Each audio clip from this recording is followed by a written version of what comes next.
आपका शुक्रगुजार हूँ, आपको ज़िम्मत दी। तरह 3-4 बड़े इंपॉर्टेंट इश्यूज हैं, 3-4 बड़े इंपॉर्टेंट इश्यूज हैं जिसके ऊपर आज डिस्कस करना था। पहले तो मैं खाली एक लाइन में ये बता दूं कि अभी तक इलेक्शन कमीशन में जो हमने दरख्वास्तें दी हुई हैं, हम उनका इंतज़ार कर रहे हैं ये लोकल बॉडीज इलेक्शन के ऊपर, जो मेरा ख़त भी था और बाकी लोगों ने उस पर अभी तक कोई एक्शन नहीं हो रहा वहाँ से। हालांकि जमात इस्लामी के जो यूनियन काउंसिल से उनका रिजल्ट रोक दिया है, कुछ चेंज किया है, जिस पे उन्होंने कहा था। और कल जो सईद गनी साहब ने प्रेस कॉन्फ्रेंस की, वो डर गए हैं मुझे लगता है, क्योंकि उनको पता है कि अगर रिकाउंट में जाएगा तो रिकाउंट में कौन जीता हुआ है उनको पता है अच्छी तरह। तो वो उन्होंने एक अलग पूरी बैटल है और वो जारी है इंशाल्लाह। हम इंतज़ार कर रहे हैं इलेक्शन कमीशन ट्राइब्यूनल बनने से पहले हमारे जो फॉर्म 11 जिसमें हम जीते हुए, जो हमने जमा कराए हुए, जिनमें फॉर्म 11 में जीते हुए, उनके ऊपर सुन ले। दूसरी बड़ी इंपॉर्टेंट बात जिसकी वजह से मैंने जहमत की 2-3 पॉइंट से, वो है जो किमाड़ी में हुआ। देखिए, फिर हमने सुना है कि 19-20 लोग वफात पा गए, और मैं आपको याद दिलाना चाहता हूं कि फरवरी 2020 में एग्जैक्टली 2 साल पहले इसी तरह के वाकया हुआ एक शाम को, और किमाड़ी में 10-12 लोगों की वफात हो गई। उन्होंने उस वक्त ये जो सिंध हुकूमत है, उन्होंने और उनके जो वहाँ से MNA हैं कादिर पटेल साहब, उन्होंने बड़ा शोर मचाया, हंगामा मचाया कि जी KPT पे कोई सोयाबीन का जहाज लगा हुआ है, और सोयाबीन के जहाज से वो धुआं ऐसा निकला कि लोग उससे वफात पा गए। मैं उस जहाज के ऊपर खुद रात को खड़ा हुआ था, हालांकि मैं अस्थमा का पेशेंट हूँ। अगर सोयाबीन का जहाज था, मैं उस जहाज पे चढ़ा, वहां ऑफ लोडिंग देखी, खुद चढ़ के देख के आया, आपके मीडिया में चलाई। लेकिन उसके बाद थोड़ी सी तरफ तहकीक की और कुछ एक्सपर्ट्स के साथ बात की, तो उन्होंने मैं ऑफ द रिकॉर्ड बताया और कि दुनिया भर में एक फिनोमेना होता है कि नीचे गैसेस बिल्डअप होती हैं, और ये बाहर भी हमने देखा है। वो फिर कॉर्डन ऑफ करते हैं इलाका, और उसके बाद वो गैस को कैसे एग्जिट करते हैं। वो गैस कहाँ, ये वाली गैस हाइड्रोजन सल्फाइड कहलाती है, H2S केमिस्ट्री में। वो होती कहाँ है? जहां लैंडफिल हो, कचरे से लैंडफिल किया हो, ऑयल का काम हो रहा हो, केमिकल का काम हो रहा हो, सुएज हो, ये सारा ये कंबशन होता रहता है नीचे, और जब गैस ज्यादा हो जाती है वो बाहर निकल आती है। और ये हवा से बाहरी गैस है, इसमें बदबू होती है, और ये नीचे रहती है, यानी कि फ्लोट ऊपर नहीं जाती। और क्या होता है कि जो लोग जिनके भी लंग्स वीक हैं, जिनको अस्थमा है या कोई भी ऐसी चीज है, जरा सी भी वीकनेस है, उनके ऊपर ये फौरन इफेक्ट कर जाती है। और मैंने परसों ट्वीट भी किया था डायग्राम्स बता के। उस वक्त भी हमने कहा ये हाइड्रोजन सल्फाइड है और इसके ऊपर लोकल प्रोविंशियल गवर्नमेंट को एक्शन लेना चाहिए। ये फिर हुआ है। आज तो कोई सोयाबीन का जहाज नहीं लगा हुआ, पता नहीं किसके ऊपर आप ब्लेम डालेंगे। कंफ्यूजन का शिकार है, क्योंकि उनको पता नहीं कि क्या है, या पता है तो कुछ करना नहीं चाहते। मैं ये बताना चाहता हूं कि किमाड़ी के कुछ इलाके टाइम बॉम्ब है इस गैस के लिए, टाइम बॉम्ब है। ये खुदा ना खास्ता, ये अभी तो 20 हो गए, ये कभी भी निकल सकती है कहीं से भी, और दुनिया भर में होते हैं, इसके टेस्ट होते हैं। हमने नेवी की एक्सपर्ट टीम बुलाई थी, और उन्होंने जाके वो सारा मास्क पहन के, आपको याद है कि वो KPT तक वो कहते थे बू आ रही है, वो साइकोलॉजिकली लोग परेशान हो गए थे। सो देयरफॉर मैं सिंध हुकूमत से दोबारा अपील करता हूं कि होश के नाखून लें, एक्शन करें। वो आपको एक्सपर्ट्स लाने पड़ेंगे, और ये जो ये बायोकेमिकल वाली एक्सपर्ट नेवी की टीम है, उनको आप इस्तेमाल करें, तो दरखास्त करें। उनकी रिपोर्ट्स आई थी पहले भी। तो ये बड़ा खतरनाक है, और ये किमाड़ी के अंदर जो हुआ ये बहुत गड़बड़ है। तीसरी चीज जो जल्दी से मैं इसके ऊपर जिक्र करूं कि फर्रुख हबीब, फवाद चौधरी तो बेचारा अंदर है, जिस तरह उसके सर पे कपड़ा डाल के लेके आए, और उसके बाद अब कहते हैं जी फर्रुख हबीब जो है वो उसे डकैती डाल रहा था। अगर जो पाकिस्तान के सबसे बड़े डाकू हैं उनको आपने बिठा दिया असेंबलियों में, और उनमें जो सबसे बड़े हैं उनको आपने वजारतें दे के ओहदे दे दिए। तो ये जो, और फर्रुख हबीब को आप डाकू कह रहे हैं, यानी कि कोई आपको स्पष्ट नहीं समझ के आपने हुकूमत के साथ करना क्या है, हुकूमत चलानी कैसे है, हुकूमत का इकोनॉमिक कंडीशन कैसे चलेगी, गवर्नेंस कैसे कहते हैं, कोई स्ट्रेटेजिक प्लानिंग नहीं है, ना शॉर्ट टर्म लॉन्ग टर्म, रोज के रोज अहमकाना फैसले कर रहे हैं। और कल जो हिसाबदार ने प्रेस कॉन्फ्रेंस की, वो प्रेस कॉन्फ्रेंस में बैठ के जो उन्होंने वो आए थे अपना गुरु नानक बन के फाइनेंस के, वो तबाही जो उन्होंने की है जब से वो आए हैं। और कल तो इतना डिफीटर्स मेंटालिटी थी कि अल्लाह पाकिस्तान की इकोनॉमी की तहफ़्फ़ुज़ करेगा। भाई वो तो हर चीज का तहफ़्फ़ुज़ अल्लाह करता है, लेकिन वो आपको याद है ना कि ऊंट बांधो ना, तो अगर चोरों को बिठा दिया है जिनका सिर्फ एक काम था अपने केसेस माफ करवा के अपने एसेट्स उन्होंने अनफ्रीज करवा लिए 5.2 अरब बिलियन रुपयों के, वो सारे अन करा दिए।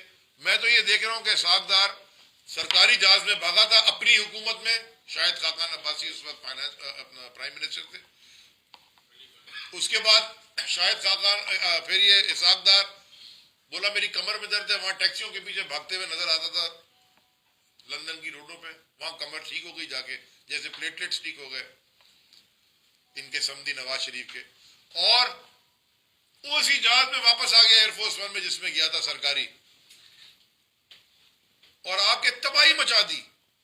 वो तड़िया जी IMF का ये हो जाएगा वो हो जाएगा, आई डोंट केयर फला ढमका, पूरे मुल्क का बेड़ा गर्क कर दिया इकोनॉमी बिल्कुल। मैं सुबह बैठा था फैक्ट्री वालों को मैंने कॉल की, एक मुझे कोई ऐसा नहीं मिला जिसने कहा कि जी एक्सपोर्टर्स छोड़े लोकल मार्केट को, वो उनकी एक्सपोर्ट फंस गई है क्योंकि वो छोटी छोटी चीजें जो इंपोर्ट करनी होती है वो भी नहीं कर सकते, बटन जिपर शिपर जो बाहर से मंगानी होती है वो सारे फंसे हुए हैं।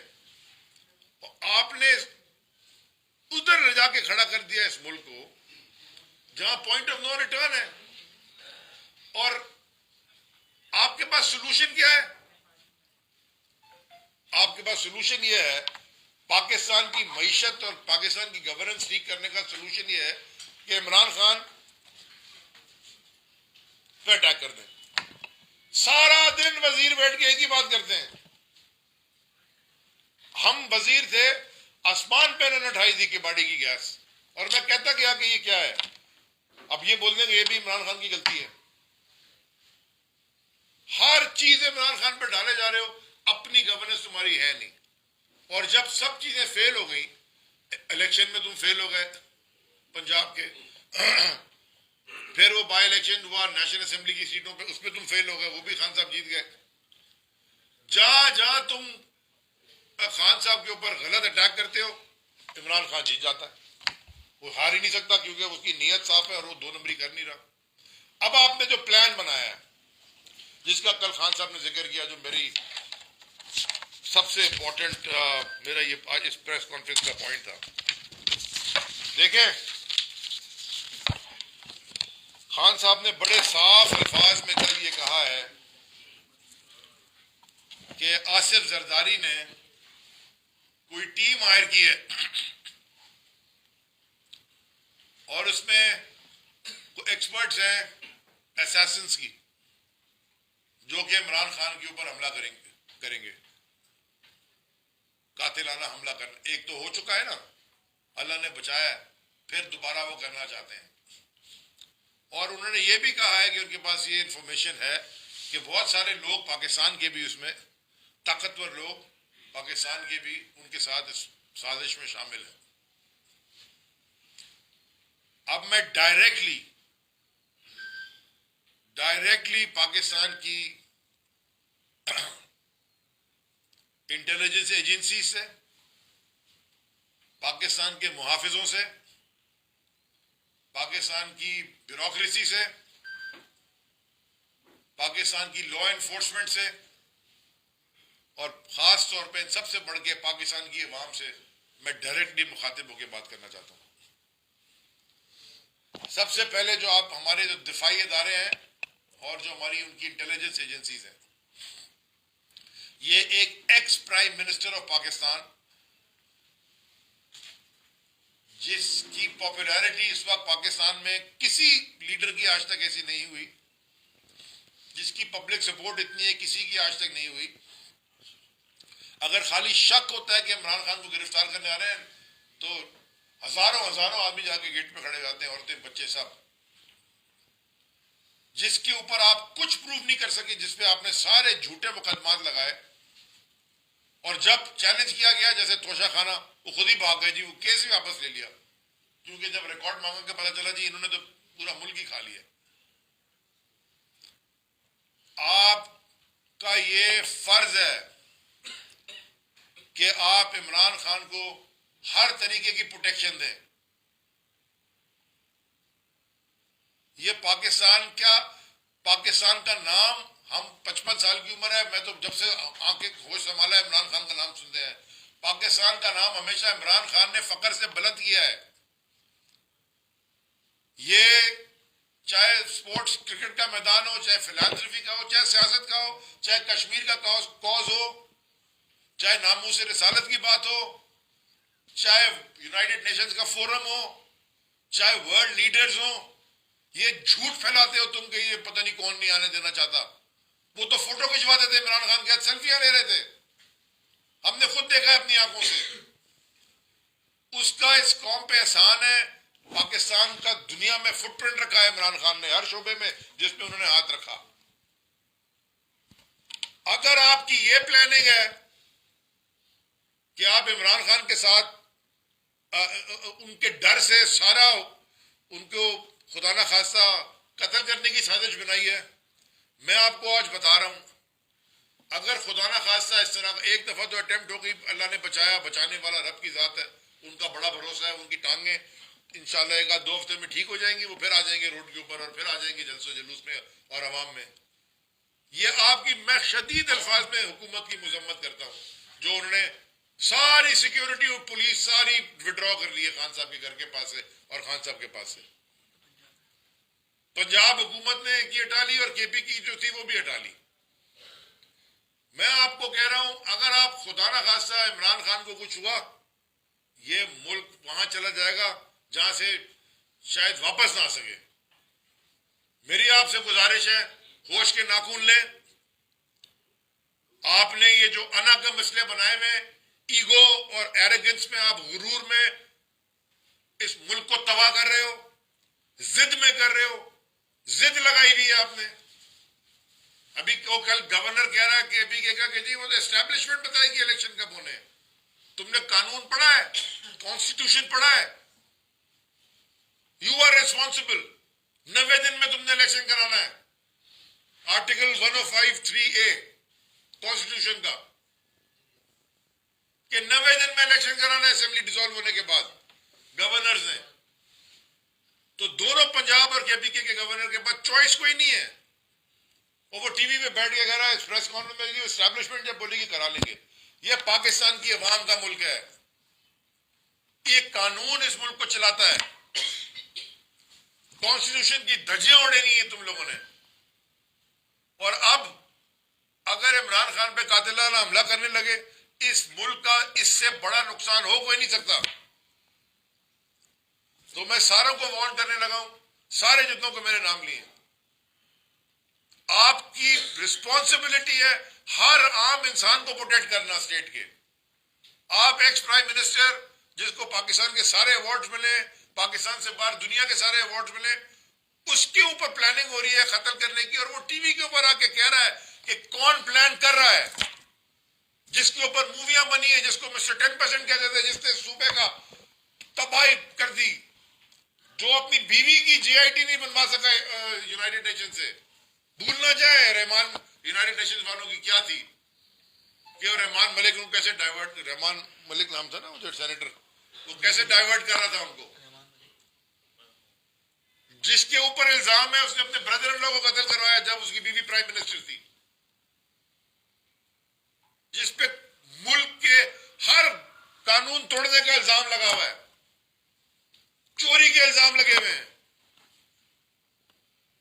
हर हॉर्स ट्रेडिंग का इल्जाम लगा हुआ है, हर चीज का इल्जाम है।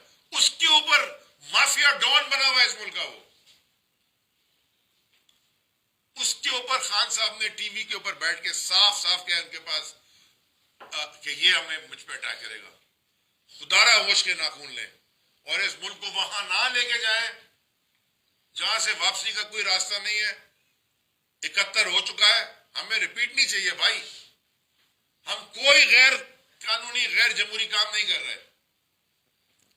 इस्तीफे देना असेंबली से या सीएम का असेंबली में डिसॉल्व करवाना, एडवाइस भेजना पंजाब या केपी के किसी भी सूबे के गवर्नर को, ये सब आइन के अंदर मौजूद है। हमने आइन के अंदर रहते हुए काम किया है। गैर आइनी तुम हो, गैर आइनी काम तुम कर रहे हो।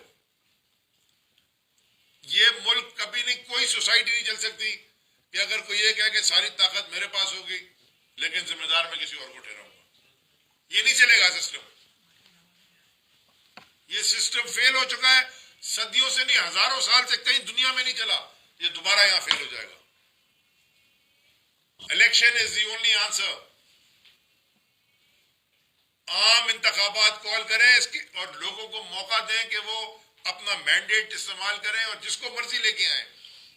और इंतखाबात ऐसे ना कराएं जैसे सिंध में लोकल बॉडी इलेक्शन कराया फेज 1 और अभी कराची का फेज 2। साफ और शफाफ इलेक्शन कराएं, जो जीतता है जीते। इस तरह के लोगों को प्लान बना के मारने के असैसिनेशन अटेम्प्ट से ये मुल्क तबाह हो जाएगा। खुदा ना खास्ता। जी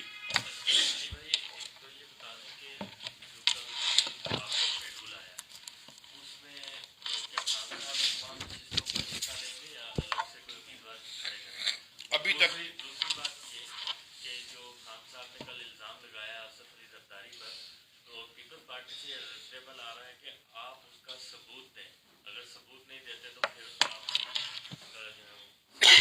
मैं समझता हूं कि इस वक्त पाकिस्तान का मुस्तकबिल और पाकिस्तान का जो हर चीज इस वक्त सुप्रीम कोर्ट के दरवाजों पर टंगी हुई है। हर चीज सुप्रीम कोर्ट को इमीडिएटली सुओ मोटो लेना चाहिए। सबूत उसको तो नहीं देंगे जिसके ऊपर इल्जाम लगा रहे हैं, सबूत तो न्यूट्रल फोरम को देंगे। सुप्रीम कोर्ट ले सुओ मोटो उनके सामने रख देंगे। इतना बड़ा अगर खान साहब ने बात की तो उनके पास एविडेंस होगा ना, ये इंफॉर्मेशन होगी। तो ये इस मुल्क के इदारे क्या कर रहे हैं?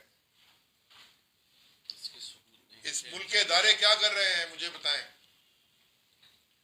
क्या इमरान खान क्या मुल्क की प्रोटेक्शन कर रहे हैं कि या मुल्क के एक्स प्राइम मिनिस्टर को मारने की साजिश कर रहे हैं? मैं तो नहीं मानता कि कोई मारने की साजिश कर रहा है, लेकिन प्रोटेक्शन नहीं दे रहे तो एडर एंड अबेटर बन जाएंगे ना भाई। अगर किसी को अब कल रात को नीचे फायरिंग हुई है इधर, ये नीचे रात 10 बजे तकरीबन 9 साढ़े 9 हम दफ्तर में बैठे थे। वो लोग आए कोई मोबाइल चुराने के लिए, दो जो हमने सुनने में आया लड़कों से, उन्होंने वो मोबाइल स्नैच किया। वो जो लड़के थे उनके बंदूक थी, उन्होंने फायरिंग की। एक भाग गया, एक मर गया इधर ही गोली लग के रात को नीचे। ये डिफेंस में रह रहे हैं हम, जहां अपेरेंटली पढ़े लिखे और वो पढ़े लिखे लोग पूरे पाकिस्तान में, पूरा कराची पढ़ा लिखा है। ये प्रिविलेज क्लास इधर रहती है जो अपने आप को कानून से ऊपर समझती है। तो हम इस शहर के अंदर लोगों को नहीं बचा सक रहे। या और मुझे उन्होंने कहा कि हो सकता है, पहले तो समझे कि जिधर ही अटैक हो गया, क्योंकि आपको पता है कि हम पे आजकल अटैक बड़े हो रहे हैं, लेकिन वो मालिक बचाने वाला है। तो आपका पहले सवाल का जवाब ये है कि अभी तक जो प्लान है वो यही है कि सारी सीटों पे सब पे इमरान खान साहब इलेक्शन को कहते हैं कि जमहूरियत बेहतरीन इंतजाम है, तो क्या वाकई आपको उस बेहतरीन इंतजाम का निशाना बनाया जा रहा है? और दूसरा सवाल ये कि आपने कहा कि टीम जो हायर की है कातिलों की, तो थोड़ा सा और भी मजीद थोड़ा सा इसकी तफसील भी बता दें कि कहाँ से की गई है, क्या वो यहाँ से है या इंटरनेशनल है या कुछ, इसकी थोड़ी सी मजीद तो बता देखें। जो आपने पहला बात की जमहूरियत बेहतरीन इंतकाम है, तो ये जमहूरियत जो जिस तरह की जमहूरियत पाकिस्तान में है और ये जो जमहूरियत इंतकाम ले रही है पाकिस्तान की अवाम के साथ, ये को बड़ा अवाम ने क्या जुल्म किया कि ये इनका इंतकाम है कि इनके पास गैस नहीं है, बिजली नहीं है, पानी नहीं है, आटा है तो गैस नहीं है, गैस है तो आटा नहीं है, तालीम तबाह है। मैं तो अब सूबा सिंध की बात करूंगा कि इन्हीं की लाइन थी ना, democracy is the best revenge. ये इन्हीं की लाइन थी ना, जरदारी साहब की जमात की, बेनज़ीर भुट्टो शहीद ने ये लाइन दी थी पहली दफा, वो आज तक उसी पे खेल रहे हैं। ये बिल्कुल उन्होंने रोटी छीन ली, कपड़े फाड़ दिए और मकान डुबा दिए। ये है इनकी जमहूरियत की डिफेंस, ये है इनकी जमहूरियत की लाइन। जहां तक आपका दूसरे सवाल आपने पूछा, जितना खान साहब ने कल बताया वो अभी उतना ही बताना चाहते हैं। जब और इन्फॉर्मेशन वो देना चाहेंगे वो खुद देंगे। उन्होंने अगर बैठ के पूरी कौम से खिताब करके प्रेस टॉक की है और ये बताया है, तो उनके पास इतना बड़ा इल्जाम तो कोई ना कोई इनके पास सबूत तो होंगे, इन्फॉर्मेशन तो होगी। जैसे कि हम गए किमाड़ी पे, हम पे अटैक कर दिया, पथराव कर दिया। अब मैं यार यहाँ पथराव कर दिया, यहाँ तो कोई पत्थर नहीं है, हम तो पक्की जगह पे खड़े हुए थे। फिर हम अंदर गए, वहां पता चला वहां बंदूकें लेके आ गए, 3-4 फायरिंग कर दी, मीडिया के लोगों के सर फटे। कम से कम 3-4 कैमरामैन को तो मैंने खुद निकाला पीछे से, फिर सारे वर्कर सारों को निकाला, फिर हम आखिर में जो रह गए 4-5 MNA MP, फिर हम निकले। उस पर तो सारे खेल रहे हैं और हम पे बना दी FIR। आप सुबह बेल करा के आए अल्हम्दुलिल्लाह, दोबारा सुबह ATC की। तो ये जब ये इंतकाम ले रही है जमहूरियत। उन्हें CCTV फुटेज भी डाली है आपके सोशल मीडिया। भाई मैं एग्जिट कर रहा हूँ, मैं तो कह रहा हूँ, मेरे पास तो ना बंदूक थी ना पत्थर था, तो मैंने सारों को निकाला, कैमरामैन उनके सर फटे हुए, वो भी आप देख लीजिए, वो भी फुटेज है, सबके पास है। वो उसी दिन चलाई है मीडिया ने जिस दिन अटैक हुआ था 18 को। ये तशद्दुद की सियासत हम नहीं करते, हमने कभी की नहीं। हम वोट की सियासत कर रहे हैं भाई। वो जो झूठ बोलते ना वोट को इज्जत, तो उन्होंने बड़ी इज्जत दी है वोट को, तबाह कर दिया, गुंडा कर दी। उनके पास गुल्लू भट्ट उनके पास है। हमारी जमात से कभी आपको सहूलत मिलती हो, जहर बलोच, गुल्लू भट्ट, इस तरह के लोग नहीं मिलते। हमारे यहाँ ये तरबियत ही नहीं है। पहले एस्टैब्लिशमेंट से आपके अच्छे ताल्लुकात थे, तो लोग ये कहते हैं कि आपकी गवर्नमेंट उन्होंने बनाई। आज आप खुद ही अपने prime minister, ex prime minister, उसकी सिक्योरिटी के लिए एस्टैब्लिशमेंट की तरफ देख रहे हैं, तो आपको ऐसी क्या थ्रेट है कि आप खुद क्यों नहीं बात कर रहे? और अगर बात ये रही कि पाकिस्तान की बात है, तो जो प्रेसिडेंट आरिफ अलवी साहब हैं वो कोशिशें कर रहे हैं कि गवर्नमेंट या आपकी पार्टी को मिल जाए, लेकिन दोनों पार्टियां, चाहे PTI हो या गवर्नमेंट हो, पाकिस्तान में नहीं सोच रही। वो अपनी लड़ाई लड़ रहे हैं, वो अपनी लड़ाई लड़ रहे हैं। इलेक्शन कितने इलेक्शन कराएंगे? ये मुल्क इलेक्शन ही कराते रहेंगे, कुछ होगा भी? इधर ही बताइए। देखें, पहले तो मैं थोड़ा सा माजरत के साथ अगर हम पावर पॉलिटिक्स कर रहे होते मेरे भाई, तो ना हमने असेंबली से इस्तीफा देना था, ना हमने पंजाब की असेंबली डिसॉल्व करनी थी, ना खैबर पख्तूनख्वा की असेंबली डिसॉल्व करनी थी।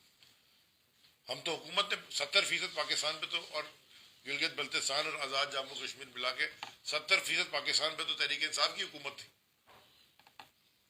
और 126 सीटें हमारे पास थी। वो अगर हम बैठे रहते तो वो जो वहां गए थे वो वापस भी आ सकते थे। ये भी था ना, वापस आके फिर हम वोट ऑफ कॉन्फिडेंस कर लेते। इशू क्या था? इशू ये है कि ये जो पूरा निजाम है, इसकी ये हमें पता था, ये जो जुल्म के पहाड़ हमारे में फेंक रहे हैं, हमने इसकी सारी रिस्क एनालिसिस की थी, डिस्कशंस किए थे कि ये भी होगा, ये भी होगा। हम ये सैक्रिफाइस देने को तैयार हैं, ये मुल्क की खातिर ही सैक्रिफाइस दे रहे हैं। क्योंकि अगर ये जो बैठा हुआ टोला ये बैठा रहा, देखो हो क्या रहा है, सारे पाकिस्तान के अंदर लोगों को पता है और बाहर के लोगों को भी पता है कि जनाब इनका फ्यूचर नहीं है, ये कभी भी मतलब हुकूमत जा सकती है। और अगर पूरा भी कर लें अगर, तो अक्टूबर तक में तो इलेक्शन होना ही है। तो कोई लॉन्ग टर्म पोजीशन लेने को तैयार नहीं है पाकिस्तान में। इसका मतलब है लॉन्ग टर्म पोजीशन का मतलब है कोई लंबी तगड़ी इन्वेस्टमेंट करने को तैयार नहीं है, कोई पैसा लगाने को तैयार नहीं है। और जिस तरह के हालात हैं, वो पाकिस्तानी खुद पाकिस्तान में पैसा लगाने को तैयार नहीं है, तो कौन बाहर वाला पाकिस्तान में लगाएगा? तो जब आप हुकूमत इलेक्शन के जरिए, जब आप 5 साल का मैंडेट पे कोई आता है, एक स्टेबिलिटी आती है। माशी स्टेबिलिटी का ताल्लुक सियासी स्टेबिलिटी से है। अगर सियासत स्टेबल होगी, मईशत भी तरक्की करेगी। और इन दोनों की वजह से नेशनल सिक्योरिटी लिंक्ड है। अगर आपकी पॉलिटिकल अनस्टेबिलिटी है, इकोनॉमिक अनस्टेबिलिटी है, आपकी नेशनल सिक्योरिटी थ्रेटन हो जाती है। ये पूरी दी उसूल है। तो इसलिए आपसे इलेक्शन की बात की जा रही है कि लोगों को कोई होप हो कि हमारी अपनी मैंडेट दी हुई हुकूमत आएगी, और फिर हम उनसे सवाल पूछेंगे। इनके पास तो मैंडेट था नहीं, ये तो अपोजिशन में सिंध हाउस में जरदारी ने खरीदो फरोख करके हुकूमत बनाई, और बाहर से उनको पता चल गया कि भाजपा साहब के इसमें क्या प्लानिंग थी हुसैन हक्कानी के साथ मिलकर, वो भी सारी चीजें सामने आ गई। तो इस तरह मुल्क आगे नहीं बढ़ सकता। सर मेरा एक सवाल है। जी सर। ये लोग कह रहे हैं कि पहले आप लोग कह रहे थे कि हम तैयार हैं जेल जाने के लिए, लेकिन अब ये डरते हैं। हम तो जेलें इन्होंने अपने दौर में, यानी आप लोगों को कह रहे हैं कि इन्होंने अपने दौर में हर पार्टी के लीडर को जेलों में डाला और अब ये खुद जो है डर रहे हैं, भाग रहे हैं, ये हम सुनते हैं। ना कोई डर रहा है ना कोई भाग रहा है। अगर डर भाग रहे होते ये हुकूमतें हम डिसॉल्व नहीं करते। हम सारे, हमारे पास पूरी पावर हुकूमतों की थी, हम बैठे रहते। तो हम बिल्कुल भाग रहे हैं, डर नहीं रहे। मैं सिर्फ एक आखिरी ऐलान ये कर दूं, ये बड़ा जरूरी इंपॉर्टेंट ऐलान है कि खान साहब, इमरान खान और तहरीक इंसाफ की लीडरशिप के साथ, फवाद चौधरी के साथ, आज हमने 4 बजे नुमाइश पे एक यकजहती का प्रोग्राम रखा है, जिसमें दरख्वास्त है सारे कराची के लोगों को, सारी पार्टी तुम्हारी आ रही है कि सब वहाँ इकट्ठे हों और हम बताएं कि ये जो तमाशा लगाया हुआ है इन्होंने, और ख़ासतौर पे इमरान खान के ऊपर जो असैसिनेशन अटेम्प्ट होने वाली है, ये किसी सूरत भी हम कामयाब नहीं हो जाएंगे। शुक्रिया।